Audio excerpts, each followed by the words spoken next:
Testamento, descritos por el apóstol o escrito por el apóstol Pablo. Malditos aquellos que permanecen en la ley para poder obtener la salvación. Ya vimos qué significa ese texto. Aquel que quiere ser justificado por guardar la ley, pues va a encontrar solo condenación y no salvación, porque la justificación solamente se encuentra en Cristo. Recordando que por gracia somos salvos, pero el hecho de ser salvos por gracia también me lleva para que yo pueda cumplir o tener buenas obras.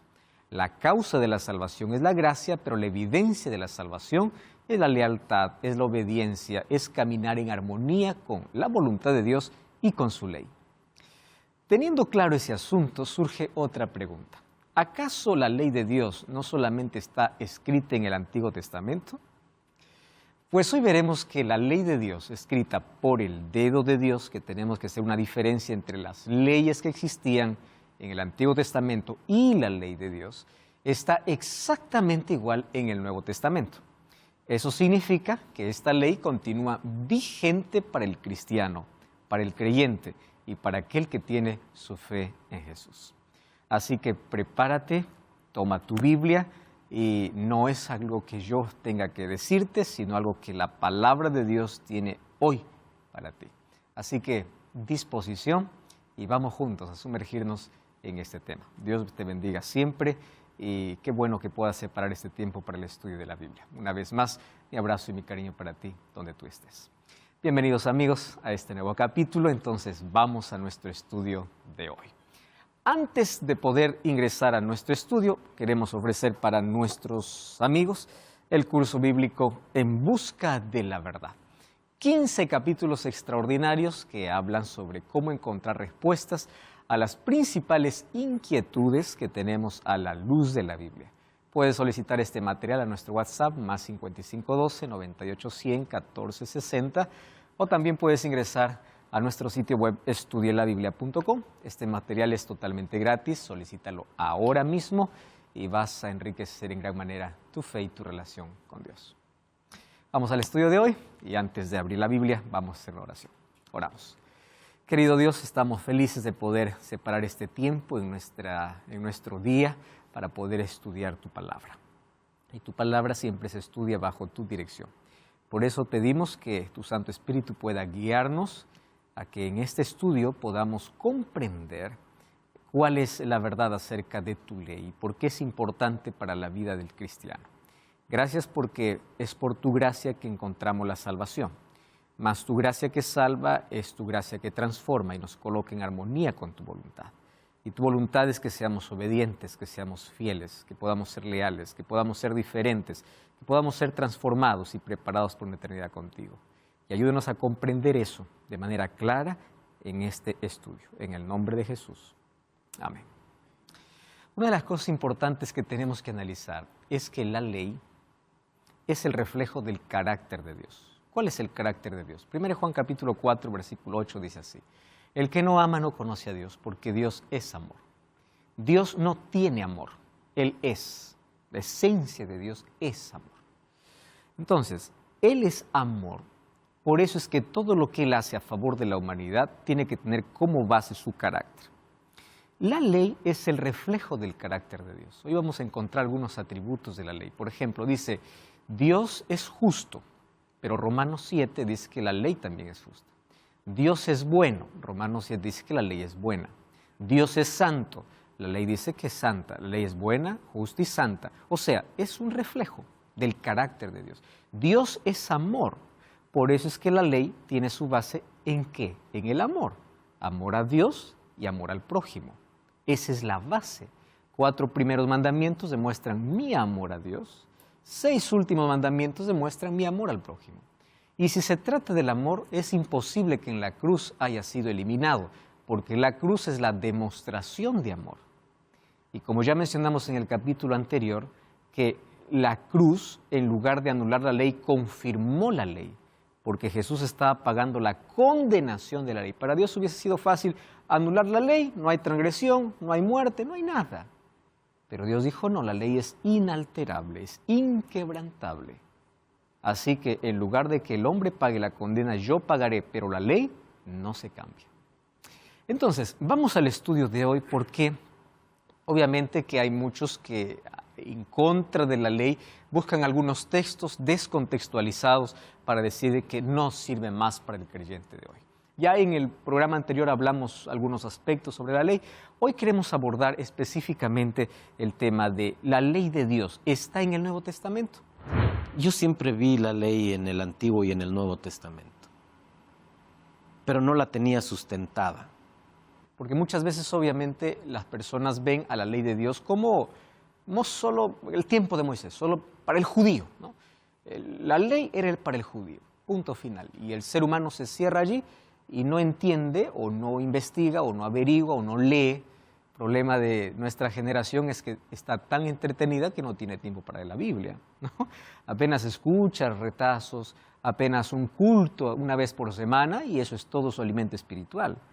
Por eso la importancia de poder profundizar, leer, estudiar, averiguar, investigar. ¿Por qué salvación? Si nosotros dedicamos tanto tiempo para poder tener una carrera profesional, estudiamos, nos trasnochamos, investigamos, algo que en la vida nos va a servir, ¿cuánto más para la salvación? Necesitamos ese tiempo también para poder investigar, sentarnos y pedir que Dios nos ilumine. Ahora, muchos piensan así, entonces la ley solamente estuvo en el Antiguo Testamento.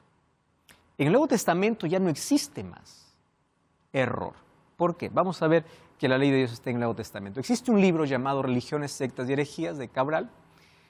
Y ahí en ese libro resalta dos puntos importantes del libro, ¿no? El libro dice así: Jesús fue el último hombre que debía guardar la ley. Entonces, como Jesús guardó la ley, todos los que creen en Él ya no necesitan guardar la ley porque Él la guardó por todos. Interesante la lógica, ¿no?, que él emplea. Claro, no hay un sustento y un respaldo bíblico, pero suena bonito y atrayente. Él ya guardó, yo ya no necesito hacer nada. Número 2, en su muerte en la cruz, Jesús abolió la ley, o sea, anuló la ley. La ley llegó hasta la cruz. Después de la cruz, ya no existe más ley. Más o menos, tengo la idea así, que en el cielo se van a encontrar dos grupos de redimidos, ¿no? Un grupo que dice, yo estoy aquí salvo antes de la cruz. Y el otro que dice, yo estoy aquí salvo después de la cruz. Incoherente, ¿no? Unos se salvaron por la ley, otros por la gracia. ¿Ustedes creen que hay dos medios de salvación o dos tipos de salvación? No existe. Gracia existió desde el Edén. Cuando Dios llama a Adán y Eva, ellos merecían morir. Y un cordero muere en su lugar y ese cordero representaba el sacrificio de Cristo. ¿Qué cosa estaba mostrando Dios? Gracia. Y ellos a través de ese sacrificio tenían que mirar al Salvador. ¿Qué cosa es eso? Fe. Por eso es que el sistema de sacrificios del Antiguo Testamento demostraba la fe y la gracia. Y la ley estaba también, o sea, la ley no anula la fe y la gracia no anula la ley. Porque siempre estuvieron juntas. No existieron medios diferentes de salvación. No existieron, nunca existió. Porque la salvación siempre fue por fe y gracia. Nadie va a llegar al cielo y decir, yo estoy aquí por la ley. Otro decir, no, qué triste, tu vida estás por la ley, yo estoy por la gracia. No, todos llegamos por la gracia de Dios, todos. Nadie llega por otro camino. Ahora, ¿qué cosa es lo que sucede? Al hacer esta distinción, rompen casi toda la Biblia, toda la Escritura. Vamos a hacer un análisis brevísimo de cómo la ley de Dios se repite en el Nuevo Testamento. Ahora, interesante notar algo. En el Nuevo Testamento obviamente ya no hay tablas escritas. En el Nuevo Testamento ya no hay una vez más que se menciona en el orden, ¿no? Primero, segundo, tercero, cuarto, quinto, sexto, no hay. En el Nuevo Testamento se menciona la ley de Dios, exactamente como está en el Antiguo Testamento, en diferentes textos. Pero al mencionarlo en diferentes textos significa que la ley sigue vigente, porque se menciona la misma que está en el Antiguo Testamento. Vamos entonces al texto. Antiguo Testamento, primer mandamiento, Éxodo capítulo 20, versículo 3. No tendrás dioses ajenos delante de mí. Primer mandamiento. ¿Qué tipo de idolatría está hablando aquí? Esta es la idolatría mental, ¿no? Dioses ajenos no es solamente adorar una escultura, de eso va a hablar el segundo mandamiento. Miren, la idolatría es el pecado más condenado en la Biblia y más acariciado por el hombre. Más condenado y más acariciado. Resulta que incluso en la ley de Dios, la idolatría tiene dos dimensiones diferentes. Primero, la idolatría mental y luego la idolatría escultural. Entonces, el primer mandamiento dice, no pongas a nadie por encima de mí. ¿Y eso qué cosa significa? No solamente adorar otros dioses, porque no existe otro Dios encima del Dios Todopoderoso.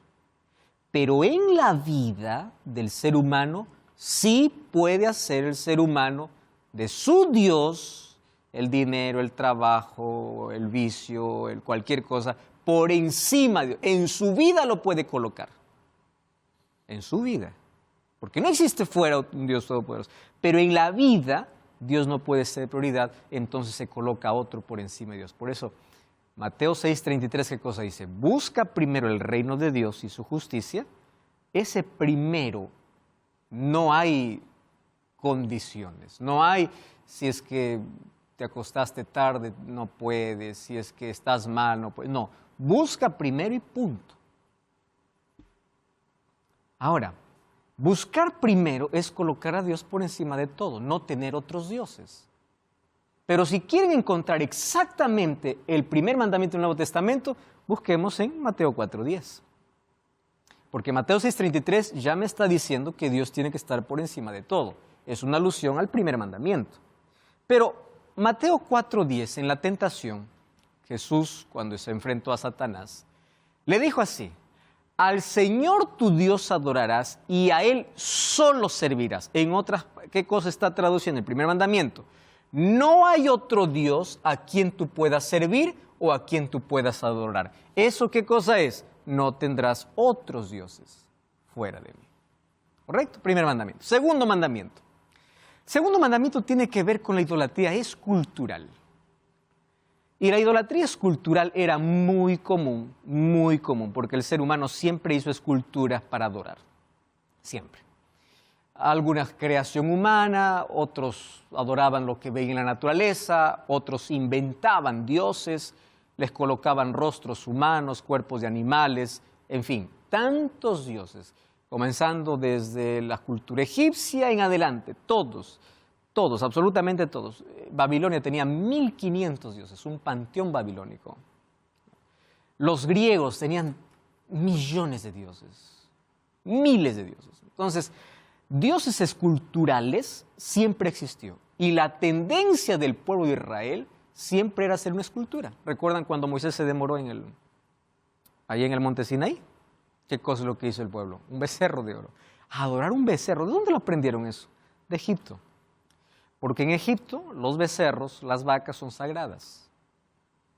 Los bueyes son sagrados. En los próximos capítulos, cuando veamos sobre las plagas, vamos a descubrir que Dios destruye todos los ídolos de Egipto, porque el Nilo era Dios. Los bueyes eran Dios. O sea, destruye todos sus dioses para decirle, yo soy Dios Todopoderoso. Pero aún así Faraón no entendió. Ahora, la imagen escultural es tan peligrosa, tanto así que el segundo mandamiento dice, no te harás imagen ni ninguna semejanza de lo que esté arriba en el cielo, ni abajo en la tierra, ni debajo de las aguas. O sea, no te harás imágenes. Ese es el mandamiento. En el Nuevo Testamento, el apóstol Pablo va a decir lo siguiente en Hechos capítulo 17, versículo 29. Dice así, siendo pues linaje de Dios, no debemos pensar que la divinidad sea semejante a oro, plata o piedra, escultura de arte y ¿de qué más dice? De imaginación de hombres.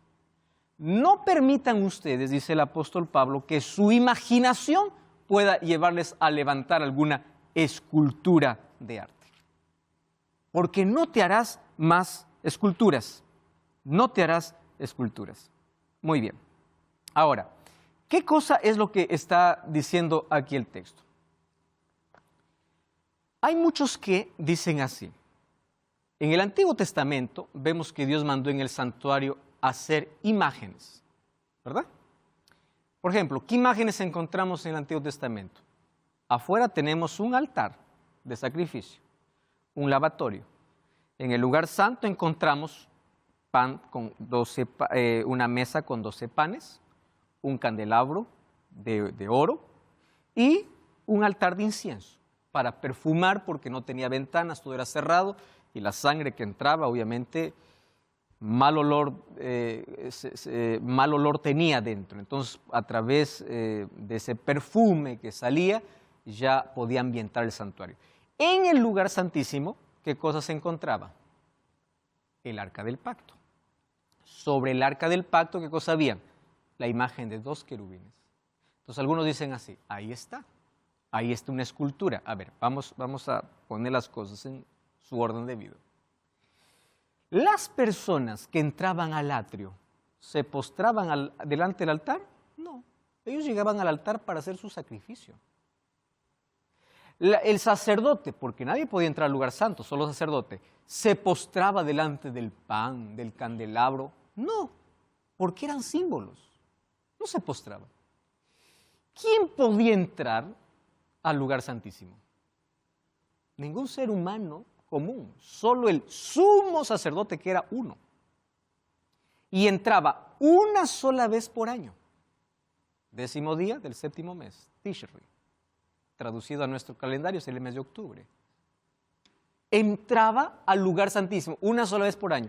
¿Por qué? Porque allí en el lugar santísimo se encontraría con la presencia de Dios. Es más, cuando el sumo sacerdote se arrodillaba, él ni veía a los querubines. ¿Por qué? Porque la gloria de Dios descendía, lo cual se llamaba la Shekinah, la gloria de Dios que cubría todo. Y él no estaba adorando querubines, él estaba en la presencia de Dios.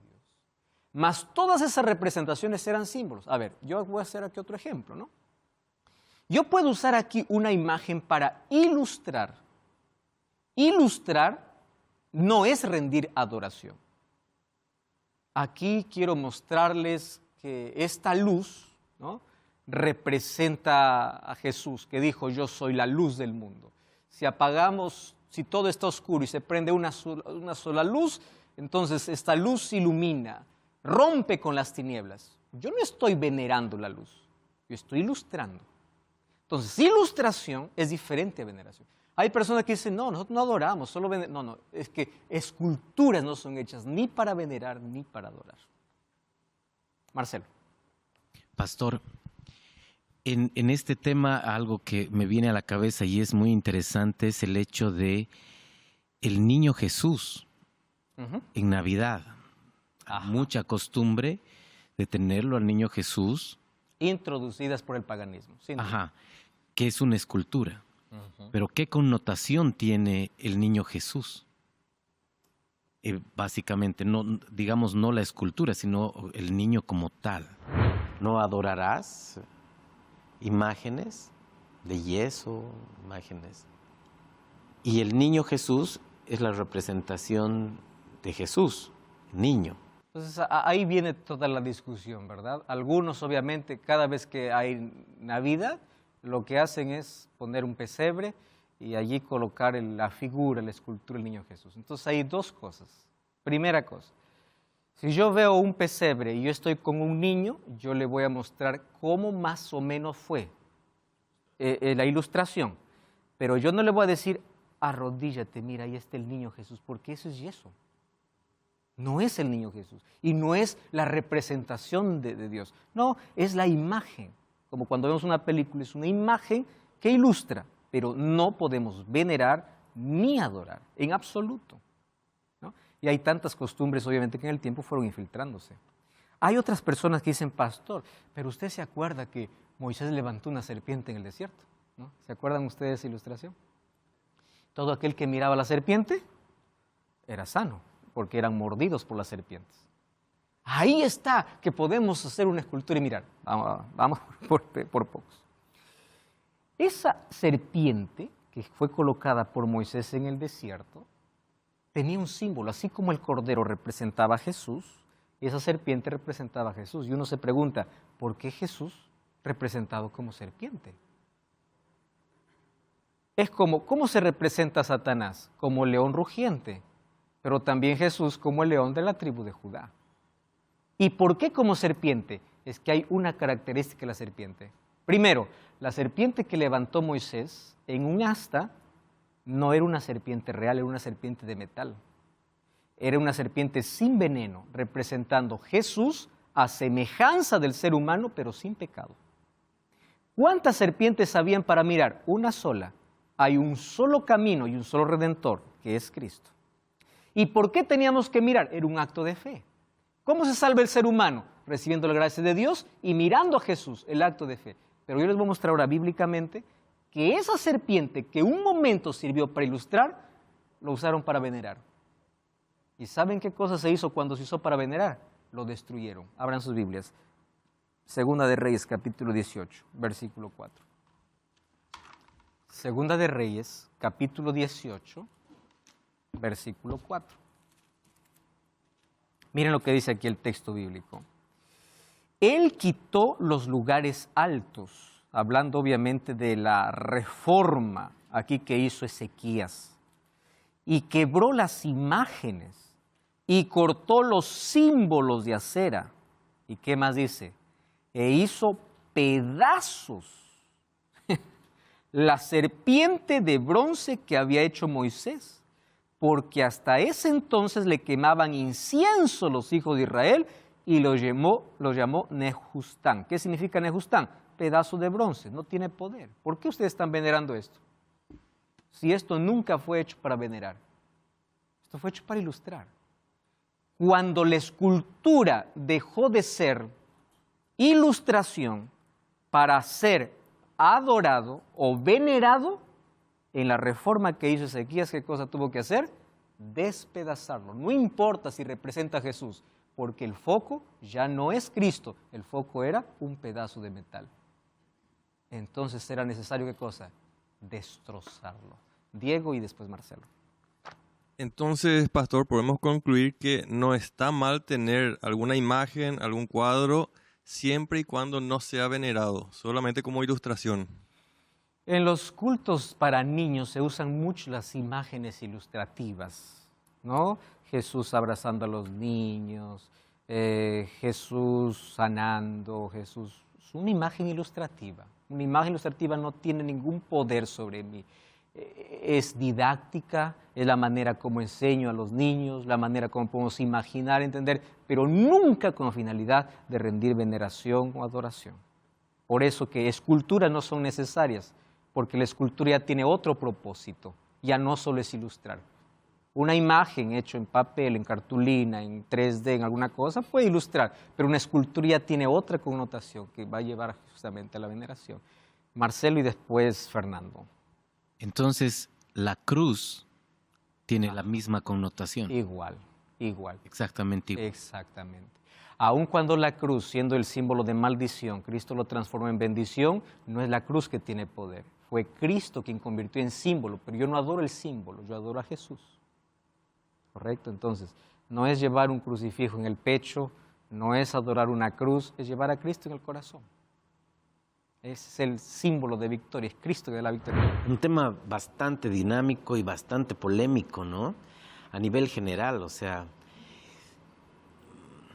Mi pregunta era relacionada a lo mismo. Si la cruz, como en el mundo evangélico, la usan sola y en el mundo católico con Cristo en la cruz, si alguna de esas dos formas era idolatría o estaba bien como representación. Es totalmente innecesaria, porque una cruz no necesita siquiera ni ilustrar. Dentro mío decía, no está mal llevar una cruz, como decir, esto es importante para mí. Pero él dio en la tecla diciendo de que muchos lo usan como amuleto, lo cual es verdad. Uno se aferra a la cruz y ya está dándole un valor que no debería, y me aclaró el panorama. Entonces cargarla, portarla, llevarla, ya me lleva a una fe supersticiosa, porque muchos lo cargan como amuleto, muchos quieren mostrar de que la manera que tiene a Cristo, cuando a Cristo no se muestra por un crucifijo, a Cristo se muestra con la vida. Es la vida que muestra que Jesús está allí. Actualmente no tengo, pero sí tuve una época que llevaba una cruz de madera, que para mí era un símbolo de representarlo, pero como él también dijo, uno lo representa mejor con su actitud, no con objetos. ¿Correcto? Entonces, esculturas condenadas totalmente en la Biblia, ¿no? Vamos al tercer mandamiento, Antiguo Testamento. No tomarás el nombre de Jehová tu Dios en vano, porque no dará por inocente Jehová al que tomare su nombre en vano. Éxodo 27, dice el tercer mandamiento. ¿Qué dice en el Nuevo Testamento? 1 Timoteo 6:1. El apóstol Pablo escribe a Timoteo y dice así: todos los que están bajo el yugo de esclavitud tengan a sus amos por dignos de todo honor. Y miren cómo se repite el mandamiento, el tercer mandamiento: para que no sea blasfemado el nombre de Dios y la doctrina. O sea, no sea que por culpa del creyente el nombre de Dios sea tomado en vano o sea blasfemado. ¿Ustedes recuerdan de la manera como Jesús enseñó a sus discípulos a orar? Mateo capítulo 6. ¿Cuál es el primer pedido que Jesús nos enseñó a hacer? El primer pedido que Jesús nos enseñó no es danos el pan. El primer pedido es: santificado sea tu nombre. ¿Cómo se santifica el nombre de Dios? Su nombre es santo. No tome su nombre en vano y no lleve su nombre en vano. Porque a través de mi vida, desde el momento que soy cristiano, estoy representando a ¿quién? A Dios. Y así como no debo tomar el nombre de Dios en vano, tampoco debo llevar el nombre de Dios en vano. Responsabilidad. Entonces, la gracia de Dios, la cruz, no anula la ley de Dios. Te da una responsabilidad mayor de poder honrar a Dios. Por eso es que la base de la ley es el amor. Y si amas a Dios, lo vas a honrar con tus palabras, con tus actos, venerando solamente a Él, no venerando imágenes, no poniendo otro Dios en tu vida por encima de Dios. Hasta aquí hemos visto apenas parte de la primera tabla. Vamos a una brevísima pausa, no cambies el canal y ya regresamos aquí en Biblia Fácil. Hay un reposo para el pueblo de Dios y aquel que entre en ese reposo ha reposado como Dios reposó en las suyas. ¿Qué día Dios reposó? Séptimo día. Y si quiero llegar al séptimo día, veamos cuál es el primer día. Y ahí los evangelios van a decir que el primer día es el domingo, día de resurrección. Ah, pastor, no, es que ahora bonito se escucha. Estoy hablando sobre la ley de Dios en el Nuevo Testamento. Hasta aquí ya vimos los 3 primeros mandamientos en el Nuevo Testamento intactos. Quiere decir que la ley continúa, está vigente. Voy a dejar el 4º mandamiento para el final, porque el problema de la ley justamente es el 4º mandamiento. No el problema que la ley presente, el problema que el ser humano hace que la ley, en su intento de que la ley sea abolida, quiere abolirlo justamente porque no quiere observar el 4º mandamiento. Vamos al 5º mandamiento, vamos a la segunda tabla, que es amor al prójimo. En el Antiguo Testamento, Éxodo 20:12, honra a tu padre y a tu madre, para que tus días se alarguen en la tierra que Jehová tu Dios te da. Eso dice el mandamiento, 5º mandamiento. Cuando alguien me dice, la ley de Dios ya se clavó, ya se anuló, no hay ley, le digo entonces, pues, ¿de qué estamos hablando? No vamos a honrar más a los padres, porque si fue clavada, ¿para qué sirve? ¿Para qué honra? Es ilógico. Ahora, en el Nuevo Testamento, Pablo va a repetir en su carta a la iglesia de Éfeso, capítulo 6, versículos 2 y 3, Efesios 6, 2 y 3, dice así: honra a tu padre y a tu madre, que es el primer mandamiento con promesa. Claro, ¿cuál es la promesa? Para que tus días se alarguen en la tierra que Jehová tu Dios. Y aquí lo repite, para que te vaya bien y seas de larga vida sobre la tierra. El 5º mandamiento en el Nuevo Testamento continúa vigente. Y esto está después de la crucifixión de Jesús. Totalmente después. Recuerden que Pablo se convirtió al cristianismo después que Jesús resucitó. 6º mandamiento: no matarás. Y a partir de aquí hay varios textos que van a repetir esta parte de la ley. Voy apenas mencionarlo. Romanos 13:9. ¿Por qué? Aquí ya se repiten, mire, casi todo lo que falta. No adulterarás, no matarás, no hurtarás, no dirás falso testimonio, no codiciarás. O sea, está todo. Todo lo que faltaba está ya aquí, en este texto. Y cualquier otro mandamiento en esa sentencia se resume: amarás a tu prójimo como a ti mismo. ¿Recuerdan cómo Jesús lo resumió en Mateo capítulo 22, versículo 36 al 40? ¿Cuál es el más grande mandamiento? Amarás a Dios y amarás al prójimo. De esto depende toda la ley. O sea, el resumen está aquí. ¿Y cómo se resume?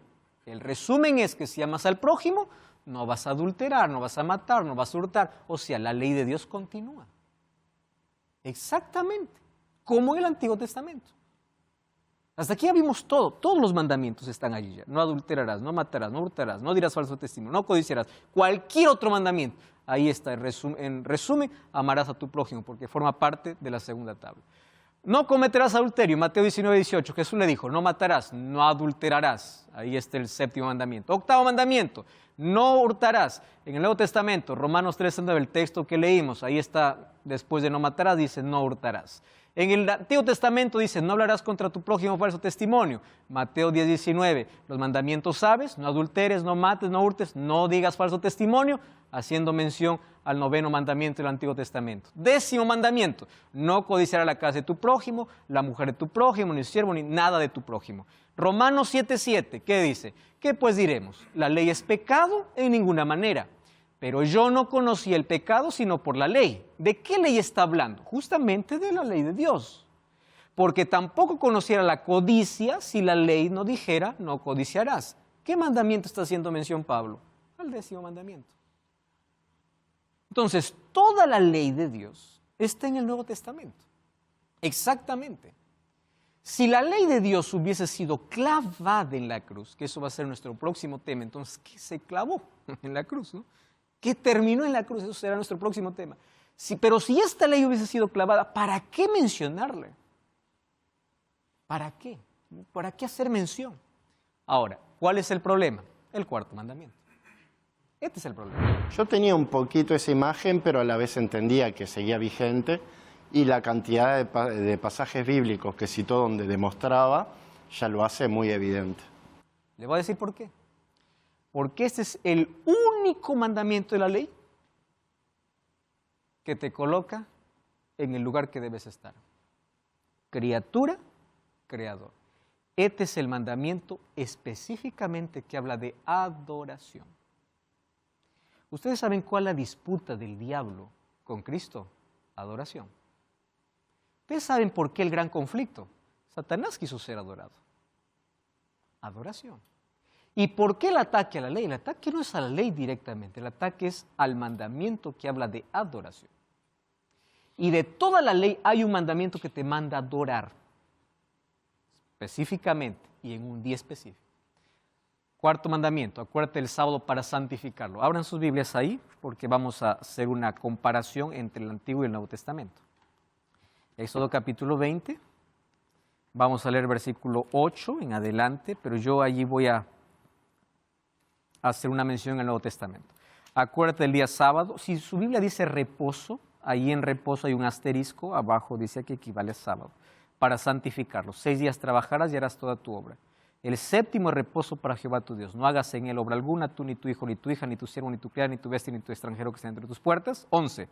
Porque en 6 días hizo Jehová los cielos y la tierra, el mar y todas las cosas que en ellos hay, y reposó en el séptimo día, por tanto Jehová bendijo el día de reposo y lo santificó. No pierdan Éxodo 20, ¿está bien? No lo pierdan. Vamos a Apocalipsis capítulo 14, versículo 7. Apocalipsis capítulo 14, último libro de la Biblia. Estoy ahora yendo al Nuevo Testamento. Apocalipsis capítulo 14, versículo 7. ¿Qué cosa dice ahí? Diciendo a gran voz, temed a Dios y dadle gloria. Ustedes saben que este es el mensaje que tiene que ser proclamado antes de la venida de Jesús. Apocalipsis está escribiendo para el tiempo del fin. Y este ángel es el pueblo de Dios que tiene que proclamar este mensaje. Temed a Dios y dadle gloria, porque la hora de su juicio ha llegado. De esto ya hablamos en un programa anterior. ¿Y qué cosa dice? Adorad a aquel que, muy bien, que hizo el cielo, la tierra, el mar y las fuentes de las aguas. Ustedes se acuerdan en el primer capítulo que yo les dije que Apocalipsis, de los 404 versículos, más de 200 versículos son tomados del Antiguo Testamento. Ahora, ¿dónde está adorado aquel que hizo el cielo, la tierra, el mar y las fuentes de las aguas? Volvamos a Éxodo 20. Versículo 11. Porque en 6 días hizo Jehová los cielos, la tierra, el mar y todas las cosas que en ellos hay. ¿Dónde está ese texto de Apocalipsis 14:7? En Éxodo 20:11. Hablando para qué? Para el tiempo del fin. Llamando a la adoración. ¿Por qué? Porque este es el mandamiento olvidado. Dios dice, acuérdate. Satanás siempre está en contra y dice, olvídate. Y en las próximas lecciones vamos a descubrir que Él va a colocar un sistema de adoración paralelo. Porque Él no quiere que el ser humano reconozca a Dios como su creador. Vamos a Génesis capítulo 2. No habían judíos en Génesis. Génesis había Adán, que representa la humanidad. Génesis 2, 1 al 3. Dice así. Fueron pues acabados los cielos y la tierra, y todo el ejército de ellos. Acabó en el séptimo día la obra que hizo, y presten atención a las características. Reposó de toda la obra que hizo, bendijo al día séptimo, y lo santificó porque él reposó de toda la obra que había hecho en la creación. Primera pregunta, ¿Dios estaba cansado? ¿Qué piensan ustedes? ¿Estaba cansado de tanto crear?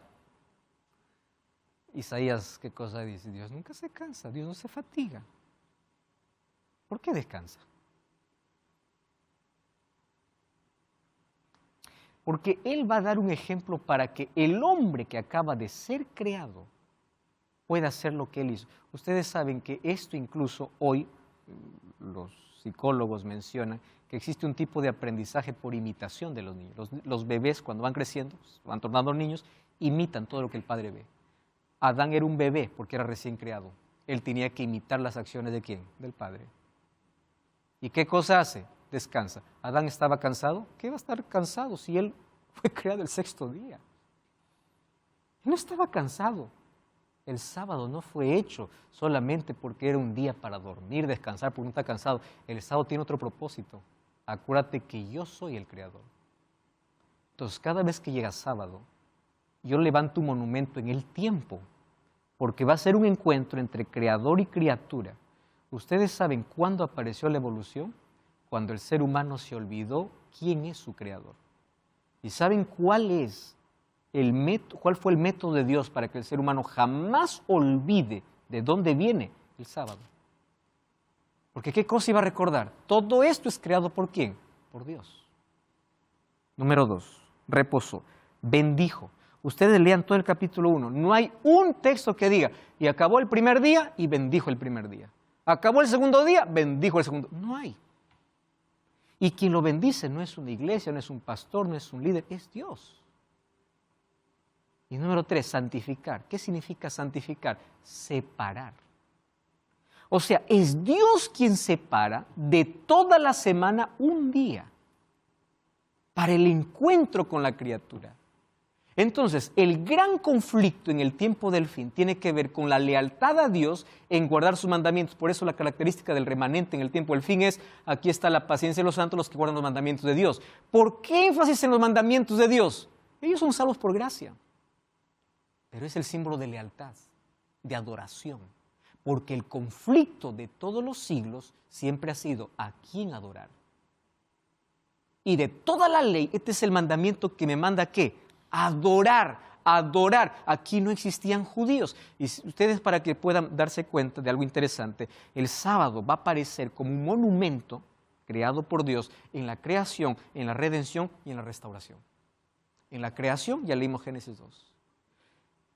En la redención, Jesús murió 3 de la tarde, la hora del sacrificio de la tarde. Antes de la puesta del sol, ¿dónde estaba Jesús? En su tumba, porque el sábado no comienza a la medianoche del viernes, el sábado comienza a la puesta del sol. ¿Y dónde estaba Jesús a la puesta del sol del viernes? En su tumba. Todo el sábado, ¿dónde pasó Jesús? En su tumba. Y el domingo Él resucita. Entonces hagamos un monumento para la resurrección, porque Jesús resucitó. Pero un momento, y hay un monumento para la resurrección. Romanos capítulo 6, versículos 2 y 3 dice que a través del bautismo celebramos la resurrección, porque en el bautismo somos muertos y morimos con Cristo y resucitamos para una nueva vida. O sea, no necesitamos levantar otro monumento, porque ya está, es el bautismo. El sábado no cambió, pero el ataque justamente es contra el sábado. ¿Y por qué en la restauración? Cuando vamos a Isaías 66, 22 y 23 dice, porque de mes en mes y de sábado en sábado vendrán todos a adorar delante de mí, dice Jehová. Porque claro, el pueblo de Dios estará en el cielo solo 1000 años. De ahí vendrá la tierra será purificada, será restaurada y este será el eterno hogar. Pero ya restaurado y sin pecado. Y de mes en mes. ¿Y por qué de mes en mes? Recuerden que el árbol de vida produce un fruto por mes. Y los hijos de Dios tendrán acceso al árbol de la vida. Y de mes en mes, y de sábado en sábado vendrán todos. ¿Por qué? De mes en mes para participar del fruto del árbol de la vida, y de sábado en sábado porque es el día de adoración, desde la creación hasta la eternidad.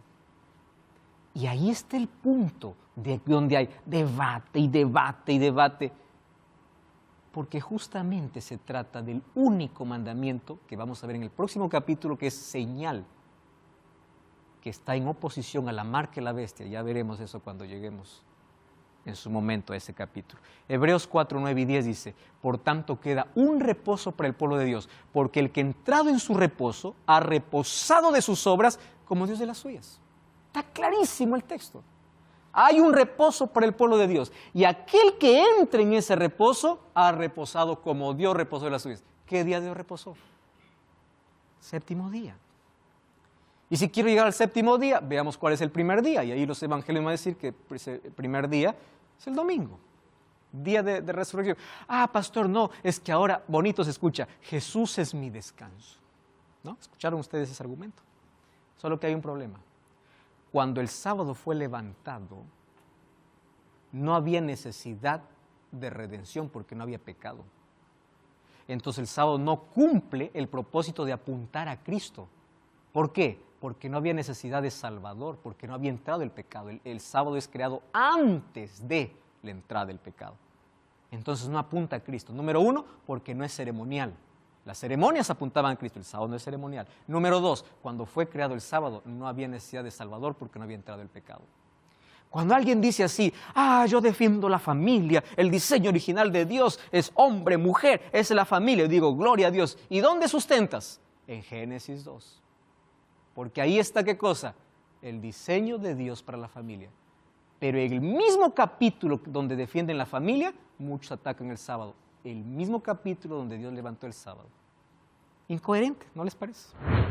Todos con el domingo, pocos contra el sábado, ¿no? O sea, o al revés. Agarran un texto, el mismo texto para defender una cosa y el mismo texto para atacar otra. Satanás es tan astuto, ha intentado siempre abolir esto a través de todo el tiempo. El sábado en el Nuevo Testamento, la costumbre de Jesús era ir el sábado. Lucas 4:16 dice que Jesús iba a la sinagoga como era su costumbre, no era ocasional. Lucas 23:51 dice que los discípulos y las mujeres que fueron allí a ver la crucifixión descansaron el sábado. Lucas 23:51-53. Marcos 15:42 dice que el viernes es un día de preparación para el sábado. Marcos 16:1 y 2 dice que esperaron para pasar el sábado para hacer compras, para ir a ungir el cuerpo de Jesús. Hechos 17:2, Pablo tenía la costumbre de guardar el sábado. O sea, la iglesia apostólica, después de la resurrección de Jesús, continuó guardando el sábado. ¿Ustedes saben cuándo aparece el domingo como día de oración? Siglo II. Después que pasaron 100 años, Jesús murió en el año 31. 70 años pasaron más. Y allí comienzan a celebrar otro día paralelo que la Biblia nunca respalda, porque la Biblia el día domingo lo llama simplemente primer día de la semana, en todos los evangelios. Y recordemos que los evangelios fueron escritos después de la resurrección de Jesús. Si las cosas hubieran cambiado, los evangelios hubieran dicho diferente. Mateo, Marcos, Lucas y Juan hubiesen escrito totalmente diferente, ya no mencionado el primer día de la semana. Miren, esta explicación a mí me encanta. Ustedes saben que el tiempo tiene una explicación astronómica. Todo. Por ejemplo, un día, ¿qué cosa representa? Una vuelta de la Tierra sobre su propio eje. Un mes es el espacio de una luna nueva a otra luna nueva. Un año es el tiempo de la Tierra alrededor del Sol. Pero una semana no hay manera de explicar por qué son 7 días. Pudo haber sido 4, 5, pudo haber sido 6. ¿Por qué 7? Solo la Biblia tiene explicación. Dios hizo la semana de 7 días porque el séptimo día lo separó. No hay una explicación astronómica para eso. Han podido descubrir la explicación para un día, para un mes, para un año, pero no para una semana. La cronobiología estudia los ritmos biológicos. Ustedes saben que nosotros funcionamos por ritmo, tenemos un ritmo biológico. Cada día, cada 24 horas hay un ritmo que se llama el ritmo circadiano. Pero ustedes sabían que hay otro ritmo llamado el ritmo circaseptano. donde cada 7 días, un ciclo de 7 días, se encuentran las fluctuaciones de la presión arterial, contenido de ácido en la sangre, células rojas en la sangre, ritmo cardíaco, temperatura oral, temperatura de la mama femenina, química, el volumen de la orina. Todo eso a partir de 2 neurotransmisores importantes, noradrenalina y adrenalina, y del aumento y la disminución de diversos productos químicos del cuerpo, tales como la hormona, que pueden enfrentar el estrés, el cortisol. ¿Quién lo produce eso? El cuerpo. ¿Cada cuánto? Cada 7 días. O sea, por más que neguemos, incluso en nuestro cuerpo está escrito a través de un ritmo llamado circaseptano que Dios es el creador y que cada 7 días yo necesito descansar y un encuentro con Dios. Ustedes saben que Francia intentó hacer un calendario de 10 días y fracasó. Fracasó.